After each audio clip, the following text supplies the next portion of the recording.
یہ 295C توہین رسالت مآب صلی اللہ علیہ وسلم آپ سمجھتے ہیں کہ لگا دینی چاہیے؟ مرزا انجینئر صاحب جو ہیں ان سے واقعتاً وہ مرتکب ہوئے ہیں؟ مرزا جہلمی عمدن اور قصدن اس طرح کی توہین آمیز گفتگو کرتے رہے ہیں اور ایک عرصے سے کرتے آ رہے ہیں. مجھے مولوی نے اس کو کہا چھوکرا مردے کو، تو کہتا ہے یہ دیکھو مجھے چھوکرا کہتے ہیں، اتنی گندی زبان. جو رسول اللہ کو دجال کہے اس عورت کے ساتھ بھی اسلام میں قرآن کی اس آیت میں شادی جائز ہے. اس کے اوپر تو 295C لگے گی جو عورت کہے گی. ولی اللہ کی پہچان کیا ہے؟ پہلی پہچان ہے کہ وہ کبھی اپنے آپ کو ولی اللہ نہیں کہتا. آپ نادانستہ کی گئی گفتگو کو بھی سمجھتے ہیں کہ 295C توہین رسالت مآب صلی اللہ علیہ وسلم آپ سمجھتے ہیں کہ لگا دینی چاہیے؟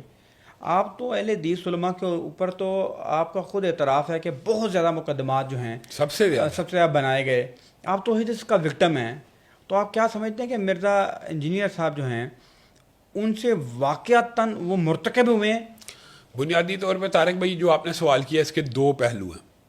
ایک ہے وکٹم ہونا اور جعلی مقدمہ درج کرنا، وہ کسی صورت نہیں ہونا چاہیے. میں تو یہ سمجھتا ہوں بلکہ ہمارا ایک عرصے سے اہل حدیث اسکول آف تھاٹ کا مطالبہ ہے، لیکن اس کا مطلب یہ نہیں کہ ہم توہین رسالت کی جو دفعات ہیں ان کے خلاف ہیں. ہمارا مطالبہ یہ ہے کہ ایک شخص کسی کے اوپر توہین رسالت کا الزام لگاتا ہے، یا تو وہ ثابت کرے. اگر وہ ثابت نہیں کر سکتا تو اس کے اوپر وہی دفعات لگنی چاہیے کہ گویا اس نے وہ الفاظ اس کے منہ میں ڈالے.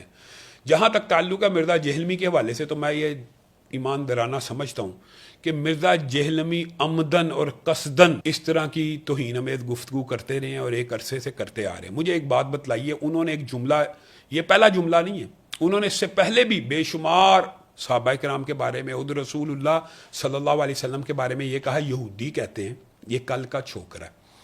آپ مجھے بتائیں یہودیوں نے جو کچھ مرضی کہا ہو، یہ کہاں کہا ہے؟ اگر انہوں نے نہیں کہا تو یہ آپ کہہ رہے ہیں کہ یہودیوں نے کہا. اگر انہوں نے نہیں کہا یا تو آپ ثابت کریں انہوں نے کہا ہے. میں یہ جائز بات کر رہا ہوں نا. پھر اس نے اس بات کا جواب دیا کہ چھوکرا کون سی ایسی کوئی بات ہے. پھر ایک مولوی نے اس کو کہا چھوکرا مردے کو، تو کہتا ہے یہ دیکھو مجھے چھوکرا کہتے ہیں، اتنی گندی زبان ہے. جس لفظ کے بارے میں آپ خود کہتے ہیں یہ گندا ہے، وہی لفظ آپ یہودیوں کے منہ میں ڈال رہے ہیں کہ یہودیوں نے کہا ہے. آپ یہودیوں کی وہ کتاب دکھا دیں کہ جہاں پہ انہوں نے کہا ہے، ورنہ آپ جھوٹ بول رہے ہیں، آپ یہ ان کے منہ میں ڈال. بعین اسی طرح یہ جو اس نے بات کی ہے کہ جو رسول اللہ کو، دونوں جملوں میں فرق ہے طارق بھائی، ذرا غور کرنا. ایک ہے جملہ جو رسول اللہ کو دجال مانے، صرف اسی پر بات نہیں کیا، اس نے کہا معاذ اللہ ثم معاذ اللہ، یہ تو ہم کہتے ہوئے بھی کام جاتے ہیں. جو رسول اللہ کو دجال کہے اس عورت کے ساتھ بھی اسلام میں قرآن کی اس آیت میں شادی جائز ہے. وہ قرآن کی کون سی آیت ہے جہاں پہ یہ لکھا ہے کہ جو عورت رسول اللہ کو یہ کہے اس کے ساتھ شادی جائز ہے؟ یہ کہاں ہے؟ اس کے اوپر تو 295C لگے گی جو عورت کہے گی. آپ اور یہ انہوں نے کس کے بارے میں کہا یہ بھی پتا آپ کو؟ مسیحی کمیونٹی کی کوئی لڑکی رسول اللہ کو دجال کہے تو اسلام اتنا کھلا مذہب ہے کہ اس سے نکاح کی اجازت دیتا ہے. میں کہتا ہوں یہ اتنے سنگین نوعیت کے الفاظ ہیں. یا تو وہ ثابت کرے کہ قرآن حدیث میں یہ بات لکھی ہے. اس کو یہ بھی معلوم ہے کہ یہ کہنے سے نکاح کرنا تو بڑی دور کی بات ہے، اس کے اوپر مقدمہ ریاست چلائے گی. دیکھیں 295C میں ایک جو ہمارا اختلاف چلتا ہے نا، جیسے سعد رضوی صاحب کی بات ہو رہی تھی، ہم یہ کہتے ہیں کہ 295C بھی جو ہے اس مقدمے کے اندر بھی ریاست پروب کرے اور عدالت اور قاضی کا معاملہ ہے. میں اور آپ اٹھیں کسی بندے کو کہیں اس نے تو انر سالت کیا، قتل کر دیں، جائز ہے؟ بالکل ناجائز ہے. اب یہ بات ہے تو، لیکن اگر کسی نے کی ہو تو اس کو ریاست اور ادارے سزائے موت دے، جائز ہے کہ نہیں؟ جائز ہے. ہاں بس اتنا فرق ہے. تو ہم یہ سمجھتے ہیں کہ بنیادی طور کے اوپر جو اس نے بات کی ہے یہ یا تو قرآن سے ثابت کرے کہ قرآن میں یہ لکھا ہے، جو آیت کا حوالہ دیا اس نے سورۃ مائدہ میں فلاں فلاں جگہ، قرآن میں کہیں یہ موقف نہیں ہے کہ جو عورت رسول اللہ کو یہ کہے گی اس سے نکاح جائز ہے. یہ اس نے اجماع امت کے خلاف بات کی ہے. اور پھر انہوں نے کہا یہ مسیحیوں کا عقیدہ ہے اور مسیحی کہتے ہیں اور مانتے ہیں. میں آپ کو سچی بات بتا رہا ہوں، مجھے مسیحی رہنماؤں کے فون آئے، مسیحی رہنماؤں کے، اور آپ میری وہ تقریر کے نیچے مسیحی پادریوں کے کمنٹس دیکھ لیں. انہوں نے کہا علامہ صاحب اس بندے نے ہمارے پہ جھوٹا الزام لگایا. یہ جو دجال کا لفظ ہے یہ اسلام میں اور یہودیت میں تو موجود ہے، عیسائیت میں موجود نہیں. یعنی کرائسٹ اینٹی کرائسٹ کا جو لفظ ہے، تو عیسائی تو اس ٹرم سے آشنا نہیں ہے جس ٹرم کو یہ ہمارے پر تھوپ رہا ہے اور ملک کے اندر اس نے پوری مسیحی کمیونٹی کو ولنریبل کر دیا. اور یہ نجائز اس نے حرکت کی ہے. اس کے اوپر سخت میں یہ کہتا ہوں کہ یہ الفاظ یہاں تو یہ ثابت کرے. اگر یہ ثابت نہیں کر سکتا تو پھر تو یہ اسی نے کہے ہیں نا, پھر تو یہ اپنی طرف سے اس نے گڑے ہیں نا. دوسری بات یہ ہے کہ 295C کے علاوہ آئی ہے. اس نے کہا تابعین رج کے جھوٹے ہیں, اس نے کہا صحابہ کے ساتھ معاذ اللہ یہ ہوا, فلاں صحابی طاعون سے ایسے فوت ہو گیا. مرزا قادیانی کو ڈیفینڈ کرتے ہوئے کہتا ہے کہ فلاں صحابی, آپ اس کو لیٹرین کے بارے میں کہتے ہو تو صحابی فلاں طاعون کی بیماری سے معاذ اللہ. پھر کہتا ہے قرآن پاک کو بغیر ترجمہ پڑھنا ایسے ہے جیسے فرینچ میں گالیاں نکالنا.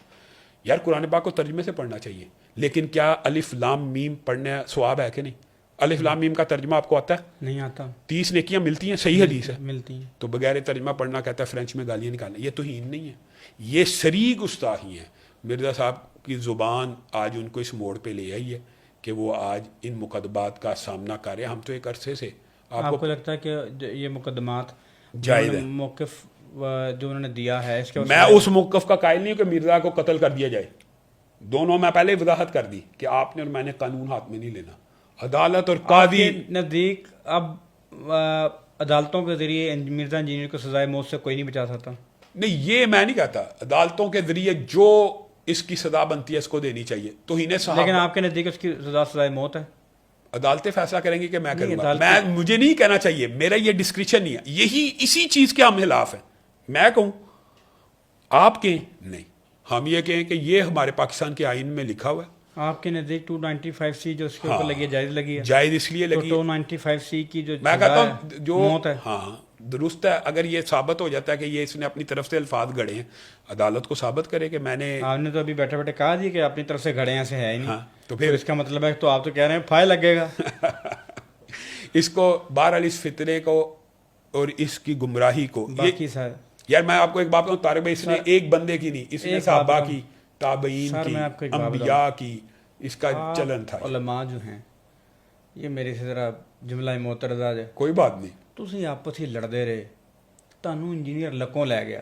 کس طرح؟ میں کہتا ہوں جی گلی محلے کوچوں میں اس نے کہا کہ ڈیمیج ہیز بین ڈن. جو میں یہ جو دعویٰ ہے یہ بہت بڑا خود میں سر اس نے سر میں بتاؤں آپ کو, میرے محلے میں لڑکے یا بچے مجھ سے بات کرتے ہیں نا, تو میں جب وہ گفتگو کرتے ہیں نا, وہ منظر یہ کہتا ہوں, میں کہتا ہوں یہ ادھی گل ہے پوری گل نہیں پتر, یہ ادھی گل ہے پوری گل نہیں پتر. ایک جو اس نے سب سے بڑا ڈیمیج کیا, اس نے یہ ڈیمیج کر دیا سر کہ ہمارے ہاں صحابہ کرام رضوان اللہ اجمعین کے حوالے سے جب گفتگو کی جاتی ہے تو ادب کا پہلو ہم پکڑتے ہیں اہل سنت والجماعت. بالکل, یہ آپ درست نشاندہی ہمارا عقیدہ جو ہے نا وہ اس نے صحابہ کے بارے میں تشکیک پیدا کر دی, شکوک و شبہات. ہم جو اہل سنت والجماعت ہیں, ہم نا ادب کا پہلو پکڑتے ہیں. بالکل پکڑنا چاہیے. اگر ہم صحابہ کو معصوم نہیں سمجھتے, لیکن ہم سمجھتے ہیں کہ ان سے غلطیاں بھی ہو سکی, ان کا معاملہ اللہ کے ساتھ, ہم نے ان کے بارے میں ادب کا رویہ. میں آپ کو ایک جملہ اس سے بھی بہتر دیتا ہوں. ہم صحابہ کو معصوم عن الخطا نہیں سمجھتے, لیکن مغفور عن الخطا سمجھتے ہیں. اللہ تعالیٰ نہیں, آپ بات نہیں سمجھے, مغفور عن الخطا کا اللہ نے حکم دیا. قرآن نے کہا کہ فتح مکہ سے پہلے والے اور بعد والے برابر نہیں ہیں. ہاں, اللہ نے ان کے ساتھ بھلائی کا ارادہ کر لیا. وَكُلًّا وَعَدَ اللَّهُ الْحُسْنَىٰ. میں نے دیکھیں نا, اللہ تعالیٰ نے یہ کہا رضی اللہ عنہ, معصوم نہیں تھے, غلطیاں کریں گے, لیکن مغفور ہیں, اللہ نے ان کو معاف کر دی. وَلَقَدْ عَفَا, اللہ تعالیٰ نے معاف کر دی. اپنی لڑائیاں لڑتے رہے تسی اور صحابہ سر دیکھو نہیں, ہم کیا لڑائیاں لڑتے رہے, اس نے صحابہ کے بارے میں جب بات کی ہم اس کے خلاف بھی کھڑے رہے. تہاڈے نزدیک بریلوی مشرک سن, انہوں دے نزدیک تسی گستاخ رسول و معاذ اللہ ثم معاذ اللہ. ان دے نزدیک انہوں دے نزدیک وہابی دیوبندی, ہر فرقے کو ایک دوسرے کے خلاف شدید فتویٰ موجود ہے. میں نہ کسی فتوے کا قائل نہیں ہے, میں سارے دے بارے ادب درویہ رکھنا, ٹھیک ہے. کوئی اسی شخص کو حق نہیں کہ اٹھ کے کسی پہ کافر کا فتویٰ لگا دے, یہ علماء کا کام ہے, اللہ جانے تیرا بجانے. اچھا, اب آپ کی اس بات سے بھی ایک نتیجہ حد ہوتا ہے. اگر ایک مسلمان کو کافر کہنا جائز نہیں ہے, رسول اللہ نے کہا ہے نا کہ اگر کوئی کسی مسلمان کو کافر کہے گا تو اگر وہ کافر نہیں ہوگا یا وہ کہنے والا یہود ہو جائے گا, کفر پلٹ آئے گا. اب آپ سے ایک میں سوال پوچھتا ہوں, مسلمان کو کافر کہنا جائز نہیں ہے, لیکن صحابی کو بے ایمان کہنا جائز ہے. سر میں کہتا ہوں کہ آپ تمام, اب یہ بات بتائیں, جو بندہ صحابی کو بے ایمان کہے گا اس کا ایمان باقی ہے. سر جی میں تو کہتا ہوں کہ صحابہ کے بارے میں یہ وہ مقام ہے جس پہ ادب کو دامن جو نا زور سے تھامنا. ہاں, تو یہ شخص کہتا ہے کہ ہم بھی بادل خاصہ ہی رضی اللہ کہتے ہیں, سر بھی پتا کہ مامو کہتا ہے, یہ اس کو ختم کر دیں, یہ گفتگو بڑے کرم اس پہ چلے گئی. ایک چیز رہ گئی, وہ یہ رہ گئی کہ ولی اللہ کی پہچان کیا ہے؟ ولی اللہ کی جو پہلی پہچان ہے وہ یہ ہے کہ وہ کبھی اپنے آپ کو ولی اللہ نہیں کہتا. اچھا. یہ بات مجھے بتائیں کہ ولی اللہ کیا کوئی ایسا منصب ہے کہ جس کا اعلان اللہ نے حکم دیا؟ منصب نبوت ہوتا ہے. ایک بندے کو اللہ تعالیٰ نے اپنے بندوں میں سے کسی کو نبوت دی ہے, اس کے اوپر تو فرض ہے وہ نبوت کا اعلان کرے, اس کی لائبلٹی ہے. ولایت کوئی ایسا منصب ہے کہ وہ اعلان کرے, یا ولایت کے اندر وہی آتی ہے کہ بندے کو پتہ لگتا ہے میں ولی اللہ. جو بندہ خود کہہ رہا ہے میں ولی اللہ, وہ ولی اللہ نہیں ہو سکتا, پہلی بات. دوسری بات یہ ہے ولی اللہ کی پہچان بالعموم یہ ہوتی ہے کہ جس کو دیکھ کے آپ کو اللہ یاد آ جائے. یہ پہچانوں میں سے ایک پہچان ہے. ولی اللہ کی ایک پہچان رسول اللہ نے فرمائی ہے کہ وہ جب اللہ کی قسم کھا لے کسی بات کے اوپر تو اللہ تعالیٰ بھی اس کی قسم کی لحاظ کرتے ہیں. اور حضرت انس کا واقعہ آپ کے سامنے ہے کہ ان کی بہن کو رسول اللہ صلی اللہ علیہ وسلم نے کہا کہ آپ کے دانت توڑے جائیں گے. کیوں؟ کیونکہ آپ نے اس عورت کے دانت توڑے ہیں. اسلام میں دانت کا بدلہ دانت ہے. تو حضرت انس نے اس وقت قسم کھائی دی, اللہ کی قسم میری بہن کے دانت نہیں توڑے جائیں گے. تو رسول اللہ غصے میں آ گئے اور رسول اللہ نے کہا یہ کیا بات کرتا ہے, اللہ کی حدود میں تو کمی بیشی کرے گا, دانت توڑے جائیں. جب وہ دانت توڑنے کے لیے جلاد آگے بڑھا تو وہ جن کے مضروب تھی انہوں نے کہا ہم نے اس کو اللہ کے لیے معاف کر دیا. تو رسول اللہ نے وہاں پہ کہا کہ اللہ کے کچھ بندے ایسے ہوتے ہیں زمین کی پشت پہ اللہ کی قسم کھا لیں تو اللہ تعالیٰ ان کی قسم کی حیا کرتا ہے. اور انس کی بہن کے پھر دانت نہیں توڑیں گے. ایک نشانی ہے. تیسری نشانی یہ ہے کہ آپ اپنے ماں باپ, میں تو سمجھتا ہوں عصر عادل میں ماں باپ اللہ کے ولی اس لیے بھی ہوتے ہیں کہ رسول اللہ نے کہا ماں کے قدموں کے نیچے جنت ہے اور باپ جنت کا دروازہ ہے. آپ کی ماں نے آپ کے لیے دعا کی ہے, وہ قبول ہو گئی ہے. آپ کو سمجھ آ جانی چاہیے کہ اللہ کا ولی یہ ہے کہ جس کی دعائیں اللہ تعالیٰ قبول کر رہا ہے. تو یہ بالعموم یہ نشانیاں ہوتی ہیں. لیکن اگر آپ بندہ یہ سمجھے, آپ اور میں جو ہمارے معاشرے میں کہ جو بندہ 40 دن نہایا نہیں ہے, جس نے ایک نماز نہیں پڑھی, وہ ولی اللہ, اس کا تو مسلمان ہونا میں مشکوک ہے. ایک بندے نے وضو, ہمارے معاشرے میں ایسے ایسے لوگ گزرے ہیں کہ جن کے نام بھی اتنے عجیب تھے کہ فلانا شاہ 40 دن تک جی نہایا ہی نہیں ہے. جس نے 40 دن تک نہایا نہیں ہے, جس نے وضو نہیں کیا, جس نے ایک نماز نہیں پڑھی, وہ بھی ولی اللہ بن گیا. ولی اللہ یہ نہیں ہے.